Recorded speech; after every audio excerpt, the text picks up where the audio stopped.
kwa sababu hatuna uwezo wa kucontrol miamala ambayo inafanyika nje ya Tanzania, kwa sababu miamala yote ambayo inafanyika nje ya Tanzania ina uwezo wa kufanyika kwa currency nyingine kama dola, kwa sababu tuseme kwamba kama ndugu mtangazaji ukitaka kununua gari Japan, itakuwa ni ngumu wewe kulipia shilingi ya Kitanzania kununua gari Japan, lakini unaweza ukatumia dola. Lakini kama unahitaji kununua gari showroom hapa Tanzania, hatutegemei wewe uende showroom uende ukalipie dola. Tunataka wewe uende showroom ulipie fedha za Kitanzania. Kwa hiyo scope ya katazo letu liko hapo. Na nini ambacho kilisukuma Benki Kuu kuja na kanuni hizi? Pengine kuna changamoto ambazo ziliwahi kuwepo katika kabla utekelezaji wa hizi kanuni?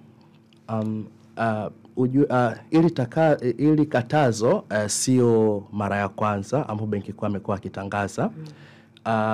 Tumekuwa tukitoa circular mbalimbali kuendelea kuelimisha jamii umuhimu wa kutumia sarafu yetu katika matumizi ya ndani.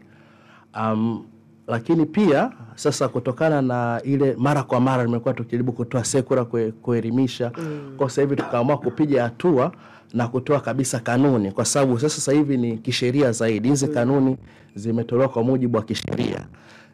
Kuna mabadiliko ya ile sheria ya Benki Kuu kwenye kifungu kile cha 26 cha sheria ya Benki Kuu, ambapo sasa hivi imekuwa kwamba ni kosa kwa mtu yote ambaye uko ndani ya Tanzania kufanya miamala kwa currency nyingine isipokuwa shilingi. Na kama ulivyouliza kwamba manufaa gani ambapo labda tunayapata kama tukiamua tusitumie fedha za kigeni. Ndio nilikuwa ni swali ambalo nalileta kwa Medad Chumba. Kwa hili katazo ama mabadiliko haya ambayo yamesimamiwa vyema na Benki Kuu ya Tanzania, kuna athari gani za moja kwa moja kwenye uchumi wa nchi? Sasa mimi kwanza nashukuru kwa kukaribisha hapa kwenye kipindi chenu, na naomba hizi nisiseme kama ni athari, niziite kama ni faida kwa uchumi wa nchi. Ya kwanza kabisa, kama mtakuwa mnafahamu, Benki Kuu kazi yake kubwa ni kutekeleza sera ya fedha. Na unapotekeleza sera ya fedha, lengo lako ni kuhakikisha kwamba kuna utulivu wa viwango vya riba, kuna utulivu wa bei za bidhaa, pamoja na kusapoti ukuaji wa uchumi endelevu. Lakini ili ufanye kazi hii kwa ufanisi, hakuhitaji kuwepo na fedha nyingine inayozunguka ya nchi za nje kwenye uchumi wako. Inabidi iwepo kwa kiasi kidogo sana. Na ndio Benki Kuu anaweza kufanya kazi hii kwa ufanisi, kwa sababu ana uwezo wa kuicontrol shilingi. Kwa lengo kubwa lilikuwa ni kufanyaje, ni kuongeza ufanisi wa utekelezaji wa sera ya fedha.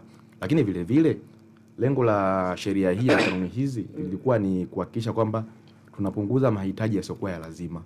Kama ambao mnafahamu ilivyokuwa hapo nyuma, watu walikuwa wanatangaza bei za vitu kama kodi, ada za shule, labda vitu kama pango kwa fedha za fedha za kigeni. Hayo ni mahitaji yasiyokuwa ya lazima. Kati vitu hivi tunaweza kuvilipia kutumia kwa kulipia shilingi. Mahitaji ambayo ni ya muhimu kabisa ambayo yanatumia fedha za kigeni, kama alivyosema ndugu yangu Francis hapa, ni kwa ajili ya uagizaji wa bidhaa kutoka nje ya nje ya nchi. Lakini vile vile cha muhimu kabisa kingine, ukiwa una fedha nyingi ya kigeni nchini kwako, uchumi wako unakuwa kwenye riski kubwa ya kupata mitikisiko kutoka nje ya nchi. Endapo sera za nchi nyingine au ikitokea labda financial crisis nchi nyingine, ina uwezo mkubwa sana ya kuathiri uchumi wako endapo unakuwa una fedha kigeni nyingi na uchumi wako.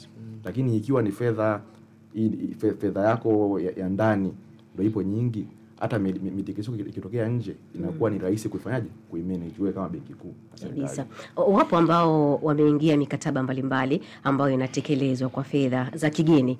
Hawa nao mmewazingatia kwa namna gani? Na ukizingatia mikataba ile inakuwa ya muda mrefu zaidi.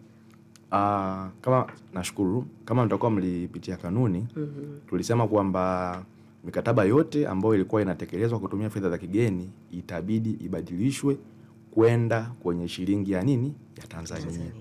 Lakini vile vile tukatoa room kusema kwamba tutatoa kipindi cha mwaka mmoja toka kanuni zilivyotolewa, ambapo nadhani ilikuwa ni Machi 28. Kwa kuna kama grace period au kipindi ambacho taasisi au mashirika au watu binafsi wamepewa muda wa kubadilisha mikataba ambayo inatekelezwa kwa fedha za kigeni. Lakini vile vile kanuni imesema kwamba endapo kama mkataba huo ni una umuhimu au unatija kwa taifa, mtu anaweza akaenda kuomba exemption kwa waziri ili aweze kufanyaje, kusamehewa mkataba wake kuendelea kuanza kutekelezwa kwa fedha za kigeni. Lakini kwa sasa tumetoa muda wa angalau mwaka mmoja watu waweze kufanyaje, kuireview mikataba yao upya ili iweze kwenda kwa shilingi. Na mwitikio wenyewe sasa mnauonaje? Matokeo yanaanza kuonekana, watu wanaanza kutumia fedha za nchini ndani kuliko kutumia fedha za kigeni? Okay, asante ndugu mtangazaji. Mwitikio so far ukiangalia kuanzia tulipotoa kanuni tarehe 28 March ya mwaka huu mpaka sasa hivi, tunaweza tukaanza kwanza, kuna ile pressure ile ambayo mwenzangu hapa Medad alisema, ile pressure ya uhitaji ambao sio wa lazima wa fedha za kigeni kidogo umepungua. Sasa ile pressure ikipungua, maana yake inaleta impact gani? Inaleta impact ambayo inakuja ni kwamba hata yani upatikanaji wa fedha za kigeni kidogo unakuwa ni mrahisi, kwa sababu kuna baadhi ya taasisi au kuna baadhi ya watu ambao wanahitaji sasa fedha za kigeni kwenda kununua bidhaa nje ya nchi kuweza kufanya importation. Sasa through that inakuwa sasa ni rahisi wewe ukiwa unahitaji sasa fedha za kigeni uweze kufanya importation uweze kupata. Na ukiangalia kipindi hiki ujue sisi nchi yetu ilivyo, hizi nchi yetu kama Tanzania, upatikanaji wetu wa fedha za kigeni unakuwa ni seasonal, kwamba kuna kipindi kinakuwa ni high season na kuna kipindi kinakuwa ni low season kutokana na namna tunavyozipata hizo fedha za kigeni.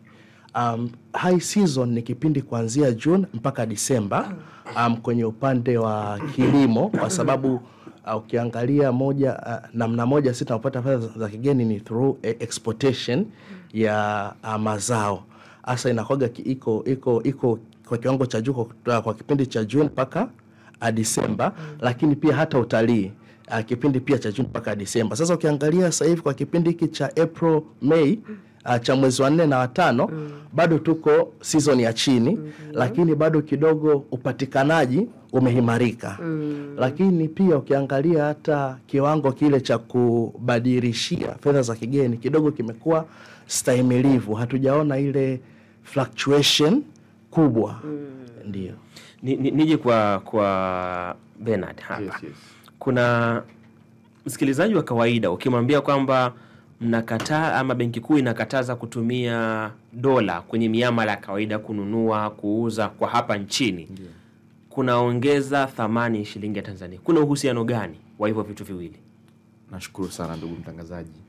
Uhusiano uliopo hapo ni wanasema kiuchumi, swala la demand na supply, kwamba uhitaji na ugavi. Kitu chochote ambacho kitakuwa kinahitajika kwa wingi na kinapatikana kwa uchache, bei yake itapanda, si ndio? Kama ilivyo kwa fedha za kigeni. Kama alivyosema Francis, fedha za kigeni ziko na misimu. Kuna kipindi cha high season na low season. Kile kipindi cha low season inakuwa inapatikana kwa nini? Kwa uchache. Kwa hiyo mahitaji yakiwa juu, sasa kwenye hii miamala isiyokuwa ya lazima thamani ya shilingi dhidi ya dola itafanyaje? Itashuka, si ndio? Kitu ambacho sisi hakitaki kitokee, kwa sababu mahitaji haya sio ya nini? Sio ya lazima. Kwa hiyo ili kuilinda thamani ya shilingi kwa dhidi ya ile nguvu ya uhitaji usiokuwa lazima, ndio maana benki kuu pia ndio imeweka hiyo, imefanya mabadiliko hiyo sheria ili kudhibiti mahitaji yasiokuwa lazima na kuilinda thamani ya nini? Thamani ya shilingi. Ni miamala ipi ambayo moja kwa moja hatuwezi kuikwepa kutumia dola? Okay. Sasa kwa mujibu wa sheria hiyo ambayo imewekwa kwenye hizo kanuni ya mwezi Machi mwaka huu. Okay. Sasa ukiangalia kwenye zile kanuni ambazo benki kuu imezitoa ikishirikiana na Wizara ya Fedha, kuna orodha, jedwali ya orodha ambayo inaonyesha miamala minne ambapo mpaka kwa sasa hivi kwa sheria hiyo imeruhusiwa kutumia fedha za kigeni, ikiwemo michango ya wanachama inayolipwa na serikali kwa taasisi za kikanda zilizopo nchini. Ukiangalia kama ile EAC au labda SEDAC, lakini pia kuna miamala ambayo inahusisha barozi na mashirika ya kimataifa iliyopo nchini. Kwa hiyo barozi bado wanaruhusiwa kuendelea kufanya miamala yao kwa fedha za kigeni. Lakini pia tuna mikopo ya fedha za kigeni. Tunajua kuna baadhi ya taasisi ambao wao wanakopa kwa fedha za kigeni kwenye mabenki yetu ya biashara ili waweze kuimport bidhaa zao. Sasa wale wanapokopa kwa fedha za kigeni kwenye benki ya biashara, itabidi sasa warudishe ile mikopo kwa fedha za kigeni. Hiyo pia imeruhusiwa. Lakini pia kwa kumalizia, kuna haya maduka haya yasiyotozwa ushuru ambayo yanaitwa duty free shop, ambayo mengi yao tumezoea yakiwepo katika airports. Sasa hiyo pia inaruhusiwa kulipia kwa fedha za kigeni.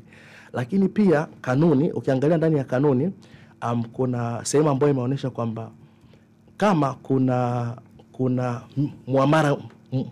muamara mwingine ambao labda unahitaji utumie fedha za kigeni, unaweza ukaongezwa kwenye hili jedwali. Kwa hiyo hili jedwali bado lina room ya kuendelea kuongeza miamala. Huu muamala ukionekana kwamba una maslahi mapana kitaifa na una umuhimu wa kuweza kutumia fedha za kigeni. Kwa namna ambavyo mwaka uliopita kuna wakati kulikuwa kuna uhaba wa dola hapa nchini. Ndiyo. Lakini baadaye serikali ikasema kwamba tuna akiba ya kutosha fedha za kigeni. Tangu kuanza kwa katazo hili ama sheria hii ambayo imetolewa tarehe 28 Machi mwaka huu, kuna ukwasi kiasi gani wa fedha za kigeni kwa sasa? Kwa sasa akiba ya fedha ya kigeni ipo zaidi ya dola bilioni 5.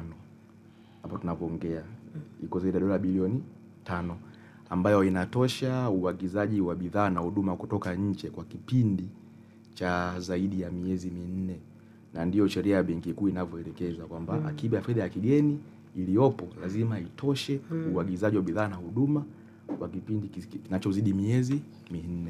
Kwa hiyo tumeona kwamba pamoja na kwamba kulikuwa kuna ile uhaba wa mwaka jana uliotokea, lakini Benki Kuu iliendelea kutunza akiba ya fedha ya kigeni ambayo ilikuwa inatosha uagizaji wa bidhaa na huduma. Na tusalie kwako Medad, kutekelezwa kwa katazo hili kwa 100%, kuna tija gani tukimgusa hasa mwananchi? Tukimgusa mwananchi, kwanza kabisa kama nilivyosema kwamba katazo hili litasaidia kuleta utulivu kwenye uchumi. Utulivu ukiwepo kwenye uchumi, moja kwa moja shughuli za biashara, uwekezaji zitakuwa zinafanyika kwa ufanisi na kwa usahihi. Na itakuwa rahisi hata kwa wananchi wetu sisi kwenda kuomba mikopo kwa kutumia shilingi, kufanya miamala yao kwa kutumia shilingi, na hivyo kusaidia kuboresha maisha yao na kukuza uchumi kiujumla. Hiyo ni tija kubwa sana. Lakini vile vile Benki Kuu akiweza kutekeleza majukumu yake ya kudhibiti mfumuko wa bei, si ndio? Anaweza kusaidia kudhibiti mfumuko wa bei, lakini vile vile kusaidia ukuaji endelevu wa uchumi. Kwa kanuni hii kiujumla inalenga kuhakikisha kwamba uchumi wetu unaendelea kuwa stable na unafanya kazi vizuri na kusaidia maisha ya watu. Haya, kuna swali hapa kutoka kwa msikilizaji, mtalijibu kama lipo ndani ya uwezo wenu. Anasema dola na shilingi ipi yenye nguvu kiununuzi kidunia endapo akiwa nje? Anaitwa Samsoni Manungu kutokea Shinyanga. Nashukuru kwa swali hilo zuri. Sasa kama alivyosema Mr. Manungu hapa, ameongea vizuri sana.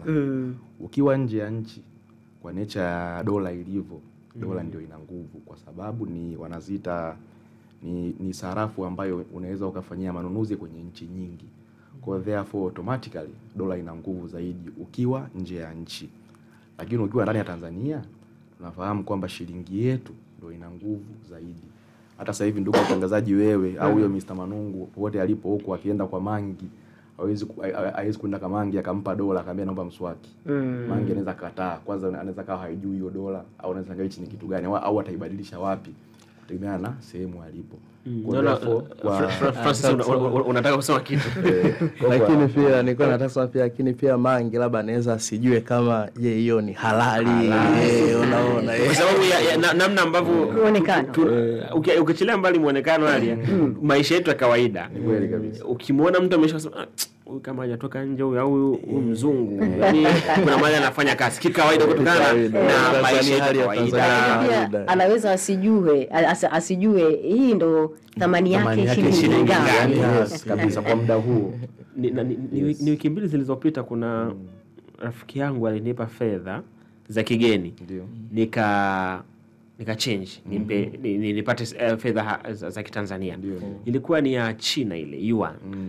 Sijawahi kuiona. Nikamwambia unajua haya kwa kawaida mtu hata anaweza kaisi ni makaratasi tu ya kawaida. Kweli. Anaweza kujua haizi kuamini kama hii nikienda wanapobadilisha fedha nitapata fedha halali ya Kitanzania. Lakini hii dola hii ni halali au si halali? Ni kwa sababu hatuzitumii sana. Sisi tumezoea noti za shilingi 10,000 ambapo sasa hivi ndio inaonekana imekuwa ikitumika kuliko noti nyingine yoyote. Kweli kabisa. Na labda hii tuchombeze. Kwa nini sasa hivi? Okay. Issue ya shilingi 10,000, si ndio? Shilingi 10,000, nadhani issue ya shilingi 10,000 ni kwamba shilingi 10,000 zipo nyingi kwenye mzunguko kuliko sarafu denomination au sarafu nyingine. Sio kwamba inatumika zaidi.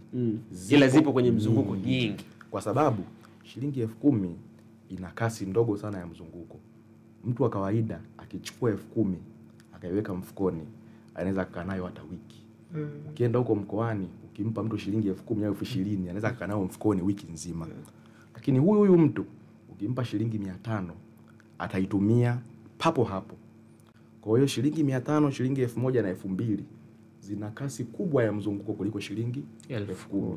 Kwa hiyo Benki Kuu ili kubalance ile demand na supply ya zile sarafu, anatoa shilingi 10,000 nyingi, na hizi sarafu zenye thamani ndogo zinakuwa kwa uchache kwa sababu zinazunguka haraka zaidi. Kwa hiyo sio kwamba shilingi 10,000 zinatumika zaidi, hapana. Zipo nyingi kwenye mzunguko, lakini kasi yake ya kuzunguka ni ndogo sana. Wageni wanaotoka nje ya nchi wanapofika Tanzania, wanafika kwenye hoteli kubwa za kibiashara, wanaweza kufanya malipo ya sehemu katika sehemu zao za malazi kwa fedha za kigeni, licha ya kwamba kanuni hizi zinamkataza. Sababu kuna miamala ambayo imeorodheshwa ambayo hii ndio itakayotumia dola, na hii nyingine manake tofauti na hii sarafu ya Tanzania ya mashilingi ya Tanzania itumike zaidi. Asante. Sasa tuseme kama mgeni au mtalii ameingia yuko Tanzania na ameenda kwenye hoteli, anataka labda halipie maradhi. Namna pekee ambayo anaweza akafanya malipo bila kuathiri hizi kanuni ni kama akitumia hizi kadi zake za malipo, kama akiwa na credit card au debit card kwenye hoteli husika. Lakini pia namna nyingine kama akiwa ana dola, kuna baadhi ya mahoteli ambayo wana leseni za kubadilishia fedha, bureau de change. Kwa itabidi abadilishe fedha za kigeni na kuweza kupata shilingi ili aweze kulipia hoteli, au kama hiyo hoteli husika haina hiyo leseni ya kubadilishia fedha, then itabidi sasa mgeni aweze kwenda kwenye benki au kwenye maduka ya kubadilishia fedha za kigeni ili aweze kupata shilingi na aweze kulipia kwa cash. Kwa hiyo hatutegemei kama hoteli itaweza kumcharge yule mgeni kwa fedha za kigeni kama dola, isipokuwa tu kwa kupitia malipo ya kadi, ambapo kwa malipo ya kadi uzuri wake itamdebit kule fedha za kigeni, lakini itakuja kumcredit shilingi. Kwa maana hapo utuweke sawa. Itamdebit huku alafu huku itamcredit. Itamcredit shilingi. Sasa utufafanulie kumdebit ni kufanyaje na kwa msikilizaji ambaye anakusikiliza ukiona kumcredit kwenye kutumia kadi ikimdebiti yule mtalii, maana yake tuseme kama inabidi labda alipie 100,000 kwa siku kwa ajili ya kukaa kwenye hoteli. itapunguza kule kwenye akaunti yake, yani kwamba atakatwa shilingi 100,000, alafu kwenye credit maana yake benki hiyo hoteli husika sasa ataenda kuwekewa hiyo 100,000. Lakini kumbuka yule mgeni tuseme alikuwa na dollar account, kwa sababu yeye ni mgeni, hana account ya Kitanzania. Kwa hiyo kule atapunguziwa dollar equivalent ya hiyo 100,000 ya Kitanzania. Lakini huku sasa yule mwenye hoteli Tanzania atapewa hiyo 100,000 sasa Kitanzania. Muda unakwenda matiti na dakika ni chache zilizosalia. Kwa wafanyabiashara ambao baadhi yao ama tuseme unaweza kusema wengi wao, kwa kutokana na namna ambavyo diplomasia ya uchumi kwa Tanzania sasa hivi ni kitu ambacho kinazidi kukua siku hadi siku. Watu wanafanya biashara, na jana tumemsikia Waziri Mkuu akisema kwamba fursa ya Japan na Tanzania ipo wazi. Wafanya biashara watumie fursa. Wafanya biashara kwake wakati fulani unaona inaweza ikawa ni ngumu ama usumbufu, kwa sababu ili aagize bidhaa nje lazima anabidi atumie fedha yake ama shilingi yake ya Tanzania, aende akabadilishe iwe dola. Anapoenda kuagiza bidhaa, maana yake kwamba nje ya nchi hawezi kuagiza bidhaa yake nje ya nchi kwa kulipia shilingi ya Tanzania. Kama ametoka nje amekuja na fedha yake, lazima tena akabadilishe ili aingie nchini aweze kufanya matumizi ya zile fedha zake. Hebu tu ni ushauri upi ambao mnawapa wafanyabiashara, lakini taasisi pia ambazo pia zinaegemea moja kwa moja kwenye miamala ya fedha za kigeni, ili waendane na hizi kanuni mpya za Benki Kuu ya Tanzania? Nashukuru ndugu mtangazaji. Sasa kwa wafanyabiashara, kama tulivyo discuss kwamba yeye atapokuwa anatuuzia sisi bidhaa wa Tanzania na mkazi yote ambaye yuko ndani ya mipaka ya Tanzania, inabidi apokee nini? Shilingi. Yeye akihitaji kuagiza bidhaa kutoka nje, inabidi aende kwa benki yake, aiambie benki yake kwamba nina shilingi milioni 10, nahitaji labda dola 4,000 niweze kuagiza kitu fulani X. Hiyo ndio biashara ambayo inabidi ifanyike. Na kutokana na utekelezaji lengo la utekelezaji pia wa kanuni hizi ni kwamba hizi dola hizi zisibaki mifukoni mwa wananchi na biashara na taasisi, ziende zaidi kubaki kwenye mfumo wa kibenki. Endapo mwananchi atahitaji kuagiza bidhaa kutoka nje au kununua chochote kutoka nje, anaenda kwenye benki yake na itaarifu kwamba badilisha shilingi zangu hizi, naomba unipatie dola hizi niweze kufanya muamala wa nje ya nchi. Kwa hiyo utekelezaji ukiendelea kufanyika vizuri, mifumo yote itakaa sawa na uongezaji utakuwa mrahisi sana kupitia biashara na benki yake moja kwa moja. Natamani ifike siku moja tuwe tuna noti yetu ya shilingi 100,000 milioni 1, kwa sababu ukiwa milioni 1 hapo unasema mbona mfuko umejaa. Sasa hiyo ndugu mtangazaji inaweza isiwe nzuri sana. Kabisa. Noti unavoziongezea thamani kama nilivyosema, swala la mzunguko lile. Yaani noti unavyoongezea thamani, maana yake ni kwamba una risk inakuwa inakaa muda mrefu, kuleta mfumuko wa bei. Na ndio maana kama utakuwa umefuatilia nchi ambazo zinachapisha sarafu zenye thamani kubwa sana, kuna uwezekano mkubwa zinakuwa zina mfumuko wa bei, kwa sababu pesa ilivyo haitakiwi kuwa nyingi sana, haitakiwi kuwa chache sana, iwe katikati, iwe balanced. Na ndio kazi kubwa benki kuu ambayo anaifanya, kubalance demand and supply ya nini, ya currency, kutokana na hali ya uchumi, na mwendo wa uchumi. Ikizidi tu, yani kwamba watu wana pesa nyingi kuliko uwezo wa labda vitu ambavyo vinazalishwa ndani ya nchi, basi mfumuko wa bei unatokea. Kwa anayesoma commerce na bookkeeping atakumbuka qualities of money, scarcity, kwamba lazima wanasema relative scarcity. Kila mtu akiwa na pesa manake hakuna kwa na heshima. Tunashukuru sana kwa kuwa na mazungumzo mazuri asubuhi ya leo. Huyo ni Medad Limbe, mchumi. Hali kadhalika tumekuwa na Francis Samuel, mchambuzi wa masuala ya fedha, wote kutoka Benki Kuu ya Tanzania BOT, ambapo tumezungumza kanuni za kutekeleza katazo la matumizi ya fedha za kigeni kwenye miamala mbalimbali, sheria ambayo inasimamiwa na Benki Kuu ya Tanzania BOT. Shukrani sana na karibuni tena. Nashukuru sana.